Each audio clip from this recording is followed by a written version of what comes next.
பிள்ளைகளே, இன்றைக்கும் இயேசு வாழ்கிறார் ஜெபத்தில் வருகிற தீர்க்க தரிசன சத்தத்தையும் வேத வசனத்தையும் வழக்கங்களையும் கேட்கவும் நீங்கள் வந்திருப்பீன்னு நினைக்கிறேன். உண்மையிலே உங்கள் நம்பிக்கை வீண் போகாது. என்னை இயக்கிறவர் கற்று, என்னை பேச வைக்கிறவர் கற்று, நீங்கள் கேட்கிற ஒரு தீர்க்க தரிசன சத்தம். அதாவது நீங்கள் குறிப்பாக நான் என்ன குறித்து சொல்வேன்னா, என்னை ஒரு தீர்க்கதரிசியாக பார்த்தீங்கன்னா தீர்க்கதரிசி என்று நீங்கள் பார்க்கலாம். இல்லை ஒரு மருத்துவராக பார்த்தீங்கன்னா சுகமாக்கும் மருத்துவருடைய வல்லமை எனக்கு இருக்கிறது நீங்கள் காணலாம். என்னோட ஊழியத்தில் மேன்மையான காரியம் இதுவே.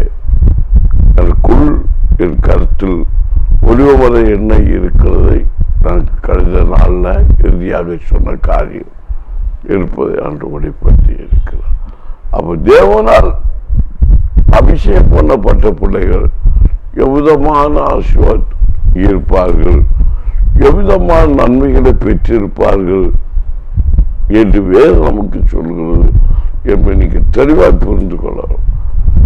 நீங்கள் ஒரு ஊழியத்தை ஒரு ஊழியக்காக நீங்கள் விசுவாசிக்க வேண்டும். கண்டால நான் சபையில் நான் திருவிருந்து கொடுத்து பந்தியை கொடுக்கும் ஆவியன்னு ஒரு பேசினார். பவுல் சொன்ன அந்த வேத வசனத்தை எடுத்து ஆமீன் இயேசு காட்டி கொடுக்கப்பட்ட அந்த ராத்திரி அப்பத்தை எடுத்து சோத்திரம் பண்ணி அதை பிட்டு கொடுத்தது நினைவுபடிக்கு நானும் கொடுக்க நீங்களும் அதை பிட்டு என்னுடைய ரத்தத்தை என்னுடைய அப்படி சொல்லும்போது அந்த ஊழியக்காரர் தான் குறிக்குது. அவர் என்ன சொன்னார்னா, இயேசு சொல்லும்போது என்னுடைய ரத்தமும் என்னுடைய சரீரமும் நீங்கள் பாரம் பண்ணுங்க. அதே போல் அந்த இடத்துல இருந்து நான் தேவ உடைய நான் சொல்றேன்னா, அதே போல உங்களை வழிகாட்டியாக இருக்கிற நான் என்னுடைய சரீரத்தையும் என்னுடைய ரத்தத்தையும் நீங்கள் புசித்து பானம் பண்ணுங்கள். இதான் அந்த வார்த்தையுடைய சத்தியம். நீங்க நல்லா புரிஞ்சு கொள்ளணும். உங்க நடத்துற ஊழியக்காரரை நீங்க விசுவாசிக்கணும். எங்க பாஸ்டர் ஜோமன்னா அற்புதம் நடக்கும். ஆமீன். ஏன்னா சுகமாக்கும் மற்றடைய வல்லமைங்கிற அது ஒரு அபிஷேகம். அந்த அபிஷேகம் எங்க ஊழியக்கார்ட்ட உண்டு. நீங்க எனக்கு ஜெபம் பண்ணுங்கப்பா அவன் சொல்லி நீ கேட்டுக்கொள்ளும் போது உண்மையிலேயே பரிசுத்த இதயத்தோடு, பரிசுத்த எண்ணத்தோடு, பரிசுத்த சிந்தனையோடு ஜெபித்தால் அவர்களுக்கு சுகம் உண்டாகும். இயேசு கிறிஸ்து ஒளி செய்த போது அவர் பேசிக்கொண்டிருக்கையில் 4 பேர் சேர்ந்து ஒரு வியாதித்தன ஒரு பிணியாளிய ஒரு மருத்துவ ஜன்னத்தை அப்படியே பிரிச்சு இறக்குறான்னு வச்சுக்கோ. யாருடைய விசுவாசம்? செத்து போன உடல்ல இருக்கிற விசுவாசம் இல்லை. அவன் செத்து போய் கிடக்கிறான். ஆனா அவன் தூக்கி வந்தான். பார்த்தீங்களா? அவன் வியாதிப்பட்டு கிடக்கிறான், பலவீனப்பட்டு கிடக்கிறான். அவருக்கு விசுவாசத்தை இயேசு பார்க்கவில்லை. அவன் சுமந்து வந்தவருடைய விசுவாசத்தை பார்த்து இப்படி பட்ட ஒரு விசுவாசம் இருக்குது, எப்படியா இயேசு தொட்டா போதும் அங்கிறது விசுவாசம். அவன் அந்த சுமந்து வந்தவருடைய விசுவாசத்தை கண்டு அந்த மனுஷனை சுகம் கொடுத்து கர்த்தர் விட்டார் என்று பார்க்கிறோம். இந்த வருஷம் தேவ அபிஷேகம் பண்ணப்பட்ட பிள்ளைகளுக்கு இப்படிப்பட்ட கிருபை, இப்படிப்பட்ட வரங்கள் இருக்கிறது என்பதை நாம் முதலாவதாக நாம் புரிந்து கொள்ள வேண்டும். அதுக்கப்புறம் நம்ம இருக்கிற விசுவாச மக்களை நடத்த வேண்டும். ஆமேன். பாருங்க, இயேசு அற்புதம் செய்ய முடியும்னா நம்மளும் முடியும். பவுல் சொல்றாரு. பவுல் சொல்லும் போது இப்படித்தான் சொல்றாரு. ஆமீன். இயேசுவை போல நீங்க மாற மாட்டீங்க. அவர் தேவனுடைய குமாரன். என்ன போலையாவது நீங்க மாற மாட்டீங்களா அப்படிங்கிறார். அப்ப அவர் அவ்வளோ பரிசுத்தம் உள்ளவருங்கிற அவ்வளவு வார்த்தை காட்டுகிறது. அவர் அவ்வளோ கிறிஸ்துக்குள்ள வைராக்கியமா நிற்கிறார் என்பதை அவருடைய இதயத்தின் அளவுகோல் காட்டுகிறது. உன் இதயத்தின் நிறைவு வாய் பேசும் என்று பரிசுத்த ஆவியார் வேதத்தில் சொல்லப்பட்டிருக்கார். இயேசு நமக்கு சொல்லி கொடுத்துருக்குறாங்க. அப்ப இதயத்து நிறைவு, நான் நாட்டிற்கு வாழணும், வாழுவேன் அங்க ஒரு வைரக்கு தான் இப்படி பேச தூண்டுகிறது. உங்களை பார்த்து நான் ஒரு வார்த்தை கேட்கிறேன், என்ன போல என் பிள்ளை இருந்தா போதுன்னு சொல்லுகிற எத்தனை பேர் இருக்கிறீங்க? என்ன போல என் பிள்ளை வாழ்த்தா போதும் அப்படின்னு தன்னிறைவு பெற்ற எத்தனை பேர் இருக்கிறோம்? நான் இன்றைக்கு சொல்லுவேன், என் பிள்ளைகள் என்ன போல வாழ்த்தார், என்ன போல இருந்தா போதும் அப்படிதான் நான் சொல்லுவேன். பவுலாகத்தான் சொன்னா, இயேசுவை போல நீங்க வாழ மாட்டீங்க, அதை என்ன போலையாவது மாறுங்க. அப்போ ஜனங்கள் உங்களை பார்த்து துக்கப்படுத்துவாங்க. இவனுக்கு பைத்தியம் பிடிச்சி இயேசுவை போல வாழ சொல்ல அவனை போல வாழணுமா அப்படிம்பாங்க. அதுக்கு வார்த்தையை சத்தியத்தை ஜனங்கள் அறிய மாட்டார்கள், உங்களை கல்லறிவார்கள். அப்ப இயேசு காலத்தில் இயேசு அதைத்தான் சொன்னாங்க. பிதாவை எங்கள் காண்பின்னு கேட்டாங்க, என்னை கண்டவன் பிதாவை கண்டான், கால் எடுத்தான் இயேசுவ. ஏன்? ஆனா அதே மனுஷங்க அந்த வசனத்தை அறியாது இருந்தாங்க. ஏன் அறியல? அவருடைய சாயலாய் படைக்கப்பட்ட மனுஷி யாருக்கு சாயல படைக்கப்பட்டிருக்கிறாங்க? மனுஷன் படைக்கப்பட்டுவேன். மனுஷி விடாவில் இருந்து எலும்பு எடுத்து படைக்கப்பட்டவன் மனுஷி. அவருக்கு பேர் வச்சு ஆதாமுக்கு பேர் வச்சு கத்து ஆதாம். ஆமென். ஏவாளுக்கு பேர் வச்சு ஆதாம். ஆதாம் என்று இருக்கிறதால எனக்கு ஆதாம் என்று கற்று பேரிட்டார். அதனால இவனை ஏவாள். ஆதாம் ஏவாள். ஆமென். வருஷத்துடைய வழக்கம். அப்ப இயேசு சொன்ன வார்த்தையில என்ன தப்பு இருக்கு? ஏன் அவர் கல்லறியணும்? அது போல பவுல் சொன்ன வார்த்தையில என்ன தப்பு இருக்கு? ஏன் பவுலுடைய வார்த்தைய மிஞ்சி போகணும்?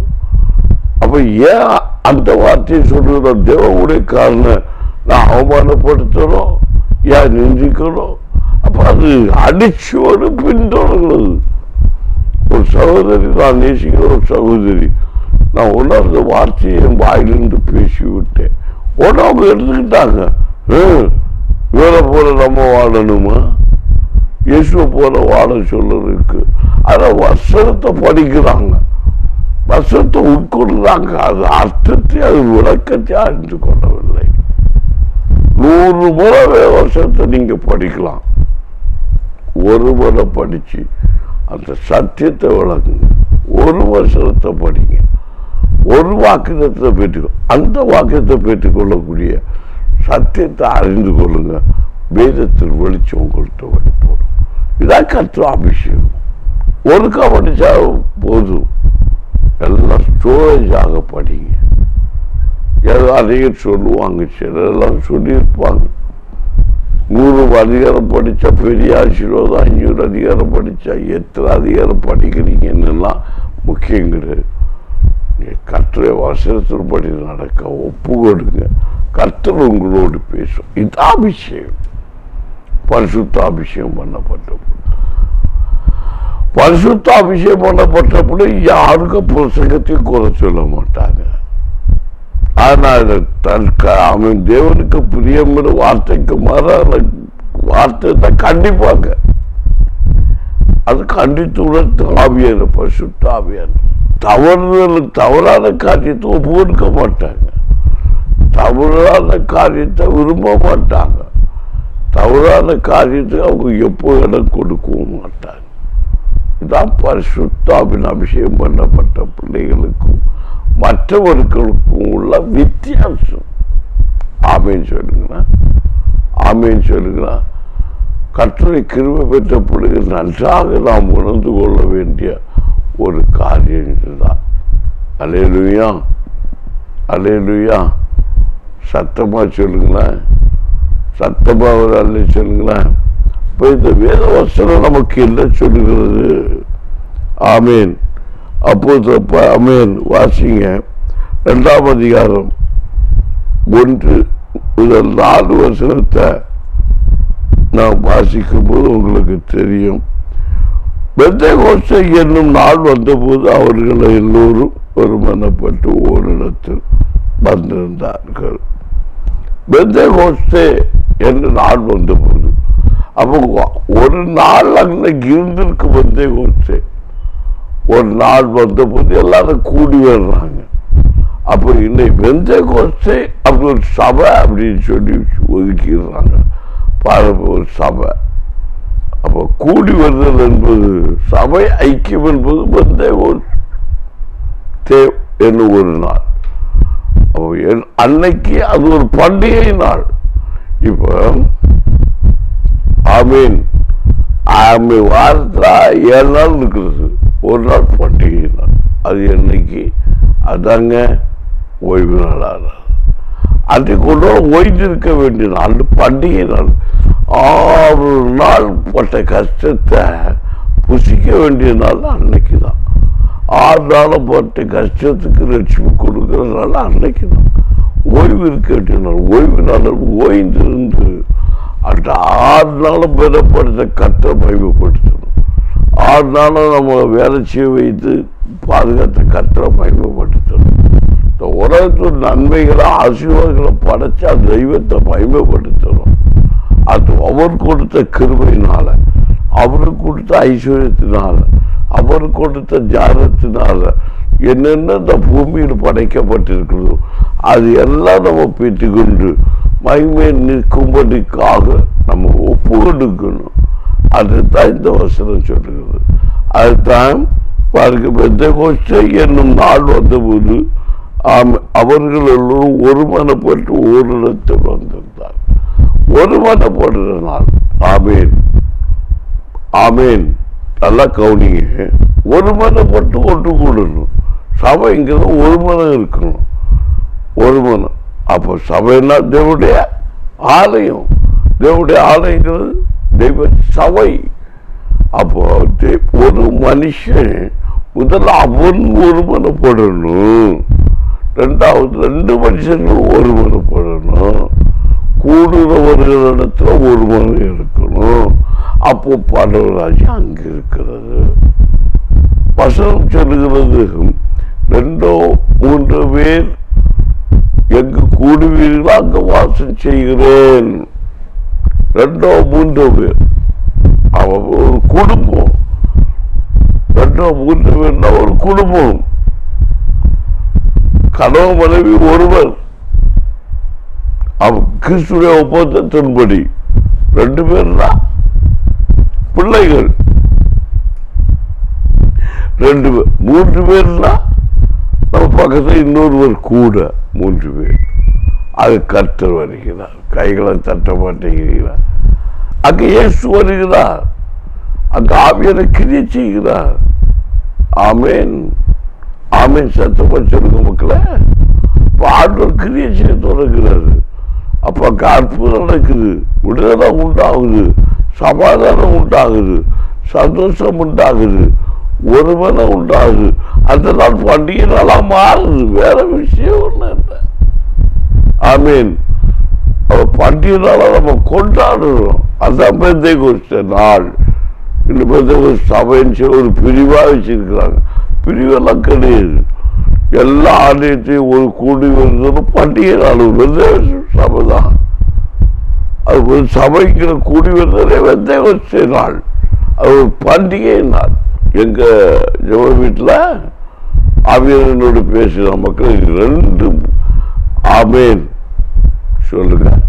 2 நாளும் ஓய்வு நாளாக தான் வச்சிருக்கிறேன். ஆமேன். சத்தமாக நல்ல சொல்லுங்களேன். சனி ஞாயிறு ஓய்வு நாள் ஆராதனை வச்சிருக்கிறேன். என்று அப்படி வச்சுட்டு, ஏன்னா உனக்கு சனி முடிவு நாள், ஞாயிறு ஆரம்ப நாள். முடிவு கர்த்தரை முதலாம் கர்த்தர். அவர் 2 நாளும் ஓய்வு. வசனத்து விளக்கங்களை நீ தெளிவா படிப்பீங்கன்னா பரிசுத்த ஆவியின் நிரப்புதல, பரிசுத்த அபிஷேகத்தை நிரப்பப்பட்டு பைபிளை படிக்கணும். படிச்சு பார்ப்பீங்கன்னா உங்களுக்கு தெரியும். முதல் அவர் முடிவு அவர். ஆரம்பி நீ முடி அப்படின்னு நான் முடிப்பேன். வசனம் எல்லாம் 10 முறை போதித்தாலும் இருபுறம் கருக்குள்ள பட்டயமா வசனம் ஒரு மனுஷனை வெட்டி கீழ்னாலும் முடிவு கர்த்தருடைய வார்த்தை தான். அதுதான் முடிவு படி நிலைத்திருக்கணும். இப்போ முதலாவது தான் முடிவு அவர்தான், ஆரம்பமும் அவர்தான். மனுக்குலத்தை பணி உருவாக்கினவர் அவர். மனுக்குலத்தில் சுவாச ஆமேன் ஆவி ஊதுனவரும் அவர், ஆவியை சேர்த்து எடுத்துக்கொள்கிறவரும் அவர், மனுஷனை பரிசுத்தப்படுத்துகிறவரும் அவர்.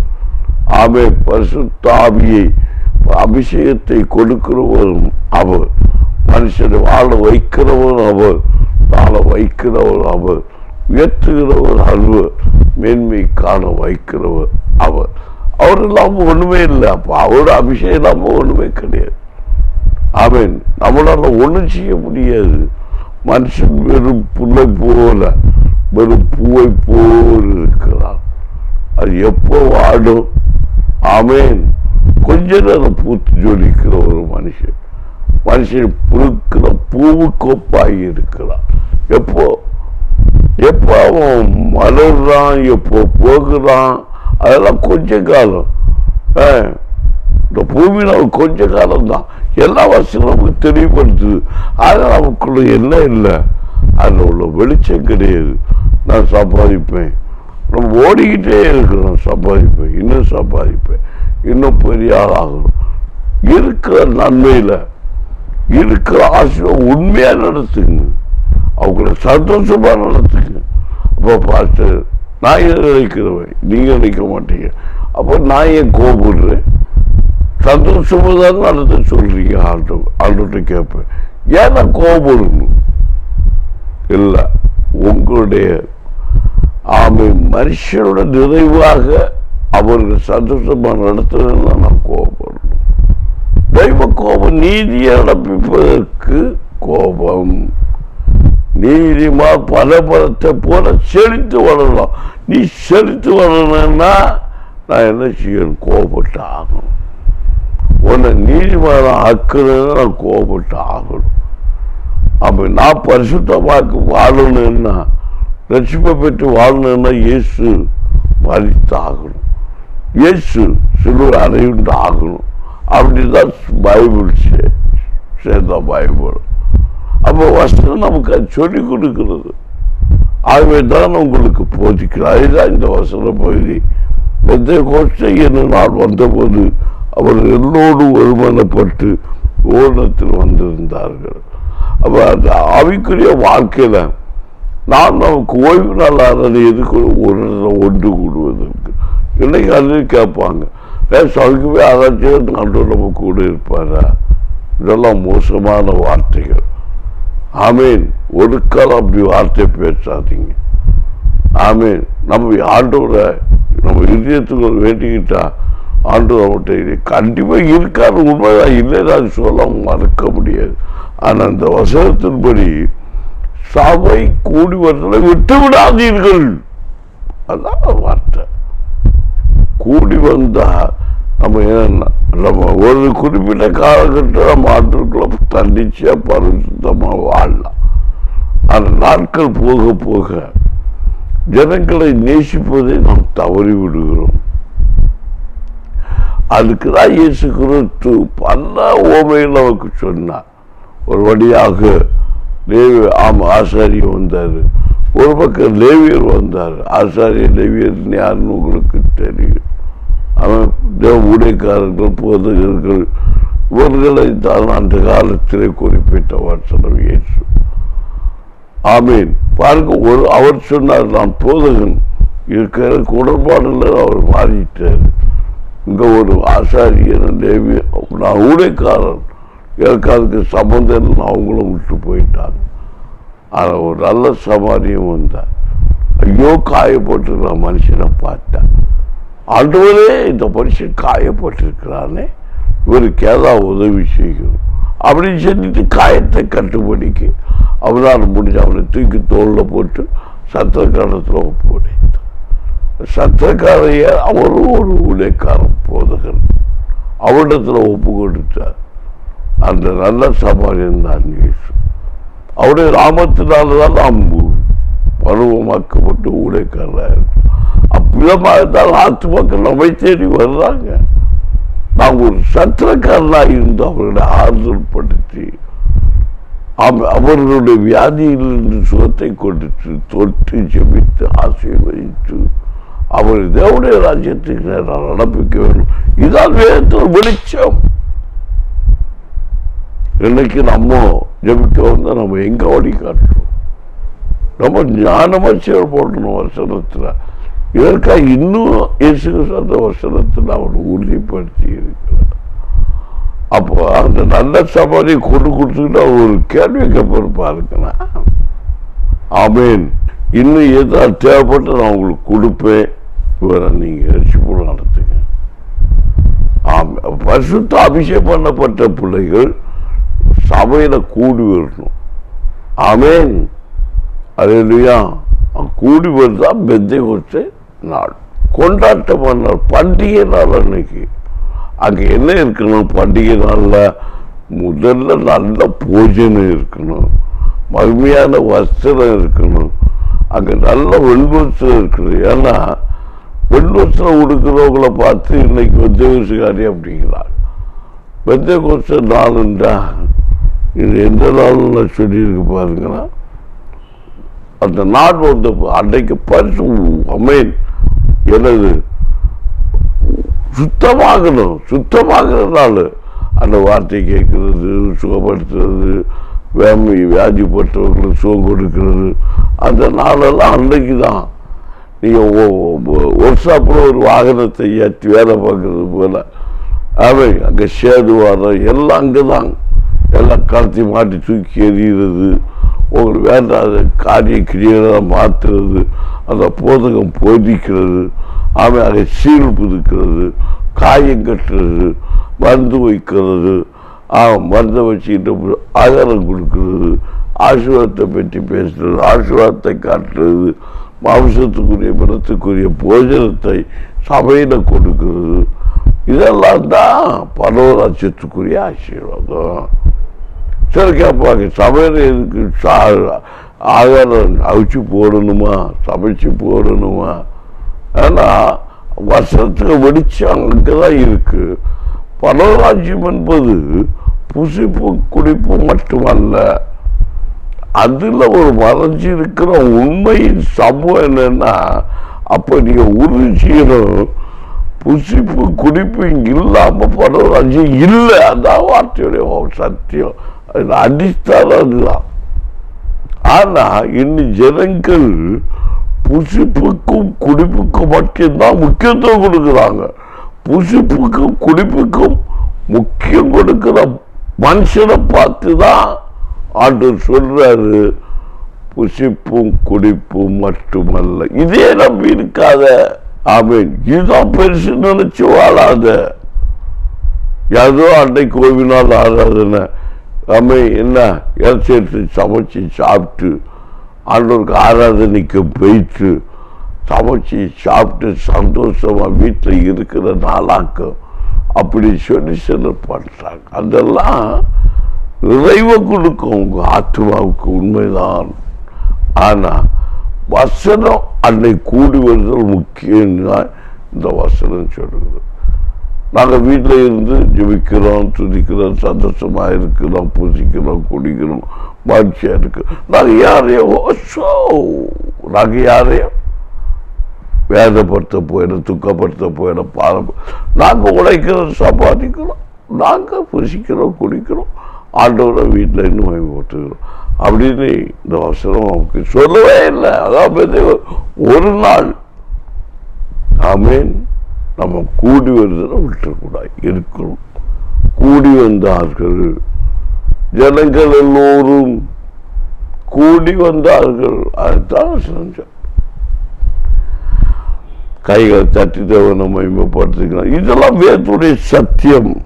ஆமே. அடுத்த வருஷத்தை நீங்க வாசித்து பார்ப்பீங்கன்னா உங்களுக்கு தெரியும். அப்பொழுது பழத்தை காற்று அடிக்கிறது, முழக்கம் போல வானத்திலிருந்து சடுதியாய் ஒரு முழக்கம் உண்டாய் அவர்கள் உட்கார்ந்திருந்த வீடு முழுவதையும் நிரப்பிட்டு அவர்கள் உட்கார்ந்திருந்தார். ஜெப வீடு, அவர் ஜெப வீடு வசனம் தெளிவுபடுத்தி இருக்கிறது.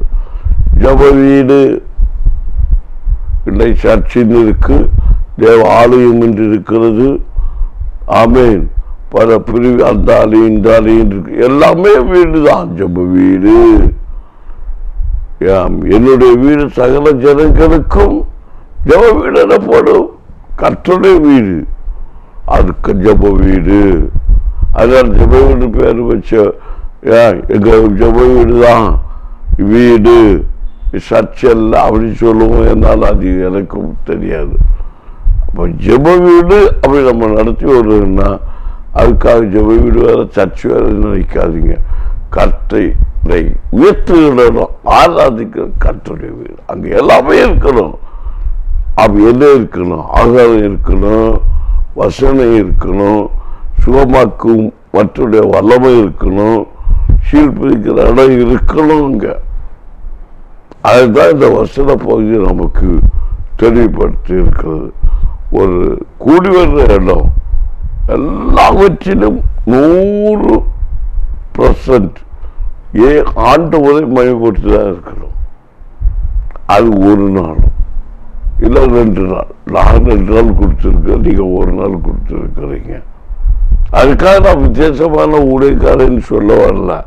எனக்கு கருத்தை காட்டுறதுபடி சனிக்கிழமையும் ஆராதனை வச்சிருக்கிறேன், ஞாயிற்றுக்கிழமையும் ஆராதனை, பரிசுத்த ஓய்வு நாள் ஆராதனை. இப்போ இந்த ஆண்டில், அறுவடையின் ஆண்டில் கர்த்தரை கொடுத்த வெளிப்பாட்டில் சனிக்கிழமை பரிசுத்த ஓய்வு நாள் ஆராதனை, என்னது ஞாயிற்றுக்கிழமை பரிசுத்த ஓய்வு நாள் ஆராதனை. அது 1 ஆள் வந்தாலும் சரி, 2 ஆள் வந்தாலும் சரி, கொஞ்சத்தில் உண்மையை நடத்தணும். ஏன் என்னுடைய வாழ்க்கையில் அநேக ஆவிக்குரிய சபையில் போகிறவங்க வராங்க, பாரம்பரிய சபையில் போகிறவங்க வராங்க, ஆண்டவரை அறியாத ஜனங்களும் வராங்க. நீங்கள் 2 நாளில் 1 நாளாவது ஆண்டவர் கொடுக்கணும் என்கிற தாகத்தில் தான் நான் அந்த காரியத்தை செய்யணும். அதுக்காக வாக்குவாதம், ஞாயிற்றுக்கிழமை 1 நாள் வச்சு போராதா, பைபிளுக்கு பேசின வார்த்தை, அந்த வார்த்தையை நம்ம கையில் எடுக்க வேண்டிய தேவை கிடையாது. 2 நாள் வைக்கிறதுனால 1 நாள், நபருக்கு 1 நாள். இப்போ என்ன பண்ணுறீங்க, அங்கே கிறிஸ்துவ சபையில் ஞாயிற்றுக்கிழமை திருமணம் நடத்துகிறோம். குறைன்னு சொல்லலாம், தவறே கிடையாது. அந்த ஒரு சந்தோஷமான நாள், அது கூட நல்லது தான். படைப்பாட்டு நியாயப்பிரமாணத்தை சொல்லி ஞாயிற்றுக்கிழமை ஆண்டவரை விட்டு எந்த காரியம் செய்தாலும் கொலை செய்யக்கணும்னு சொல்லியிருக்கு. அன்னைக்குதான் திருமண வீடு, காது குத்து வீடு எல்லாம் செய்யணும்.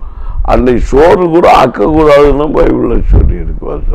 எல்லாம் போய் சேர்த்த பார்த்து சொல்லுவார், அன்னைக்கு சோறு கூட வச்சாதே நீ, சாப்பாடு கூட ஆக்காதே நீ. ஆமீன். ஒரு நாளத்துக்கு முன்னாடியே அதை சேமித்து வை அப்படின்னு. ஒரு நாளத்துக்கு முன்னாடியே அவத்தை ஆக்கி வைக்கிறேன் நாங்கள் பைபிளில் சொல்லியிருக்குன்னு சொல்லுவான். ஆமீன். சொல்லுங்களா உற்சாகமா பார்த்தீங்களா? என்ன போதிக்கும் போது எனக்கு அந்த பாஸ்ட் அப்படி சொல்றது எனக்கு இன்னைக்கு ஞாபகம் இருக்கு. நான் பைபிளே படிச்சிருக்கிறேன். அது பைபிள் இடம் இருக்கு, அவங்க சொல்லி கொடுக்குறாங்க. பழைய ஏற்பாட்டை காலத்துல. புதிய ஏற்பாட்டில் இயேசு அதை குற்றம் கண்டுபிடிச்சாங்க. கர்த்தருடைய நாமம் நீ எப்படி சுகம் கொடுக்கலாம்? ஞாயிற்றுக்கு ஓய்வு நாள் ஆயிட்டு, ஓய்வு நாள் ஆயிட்டு, அன்னைக்கு நீ எப்படி சுகம் கொடுக்கலாம்? அது ஒரு வைத்தியருடைய காரியம், அது ஒரு வேலை. சுகமாக்கு மருத்துவ வல்ல என்பது அது ஒரு பணி, ஒரு வேலை. இப்படி இதெல்லாம் சத்தியத்தை ஆழ்ந்து போகும்போது இந்த உலகத்தில் கொடுத்துருக்கிறது அந்நிய பாஷை, சுகமாக்கு வல்லமை, போதைய வல்லமை, இதெல்லாம் நம்ம கொடுத்து ஒவ்வொரு மனுஷன் கொடுத்துருக்கிற கற்றுக் கொடுத்த ஒரு சொத்து, ஒரு வேலை, அவ்வளோதான். இதை வச்சுக்கிட்டு அவன் புரோஜனப்பட்டு ஆட்டிக்கலாம். நீ அதை பல்லவன் நட்சத்து போனேன்னா வசனத்தை எல்லாத்தையும் கை கொண்டு அவனுடைய சித்தத்தின் போல் நடக்கிறவரே பல்லவன் ராஜ்யத்துக்குள் போக முடியும். அப்போ யார் தான் பார்த்து போக முடியும்? அதான் ஒட்டகமானது ஊசியின் காதுக்குள் நுழைவது போல். ஒரு நாள் கஷ்டமாயிட்டேன்னா கிடையவே கிடையாது. அதான் வாங்கிப்பேன். ஒட்டகத்தை ஒரு மனுஷன் பெரியதாக்க முடியாது, சின்னதாக்க முடியாது. ஒரு குறிப்பிட்ட அளவு ஒட்டகம் கண்டிப்பாக உண்டு. ஆனால் ஊசியின் காதை எவ்வளோ வேணாலும் பெருசாக மாற்றி நம்மளால் உருவாக்க, ஊசுவை உருவாக்குறது நம்ம, ஒட்டகத்தை உருவாக்குறது கர்த்தர். கர்த்தரே வார்த்தையை நடக்க நம்மளால் முடியும். அப்படின்னா ஊசி காதுக்குள்ள நுழையவும் முடியும். ஆமேன்.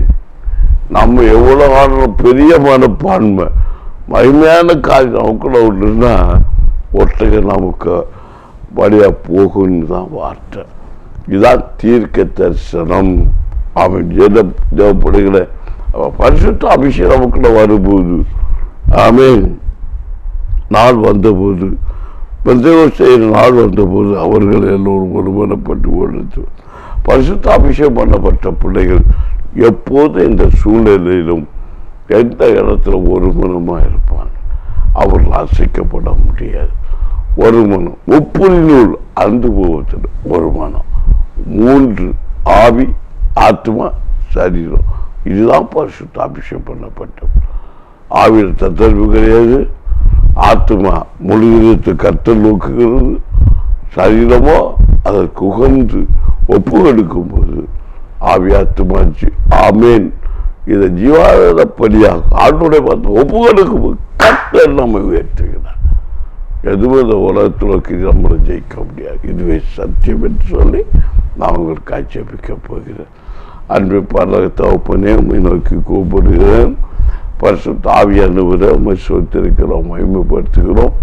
கர்த்தருடைய கிருபை, தெய்வ பிரசன்னம் எங்கள் பிள்ளைகளை சூழ்ந்து கொண்டிருக்கும்படிக்காக எந்த பலவீனமோ, எந்த உபத்திரமோ, எந்த போராட்டமோ எங்கள் பிள்ளைகளை தொடாதபடிக்கு இயேசுவின் பரிசுத்த ரத்தம் கொண்டு பிள்ளைகளை முத்திரை போட்டு வேலையடைந்து ஜெபிக்கிறேன். நீரை ஆளுகை செய்யும்.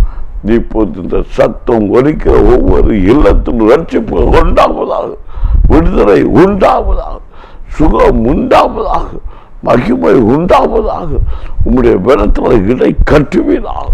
இயேசுவின் நாமத்தில், இயேசுவின் நாமத்தில் ரட்சிப்பு உண்டாகத்தக்கதாய் கர்த்தர் கிரியை செய்வீராக என்று ஜெபிக்கிறேன். வானத்தையும் பூமியும் படைத்த கர்த்தரால் நீங்கள் ஆசீர்வதிக்கப்பட்ட சொன்ன வார்த்தை இந்த அறுவடையின் ஆண்டுல எல்லா மேன்மையும் கர்த்தருக்கு சாட்சி உண்டாகட்டும். எங்களுக்கு கொடுத்த கிருபையின் இருந்தது அவமான தூசம் தரிசன கற்றை எல்லாம் எங்களுக்கு சொந்தமாயிருந்து உம்முடைய இரத்தத்தால் நாங்கள் ரட்சிக்கப்பட்டுள்ளாய் சாட்சியை வாழ கிருபைக்கும் இயேசுவின் நாமத்தில் நல்ல பிதாவே, ஆமென். என்ன தேவைப்படுகிற இன்றைக்கு வருஷத்தை கேட்டீங்க. கர்த்தர் கிரீஸ்வராக. ஆமென்.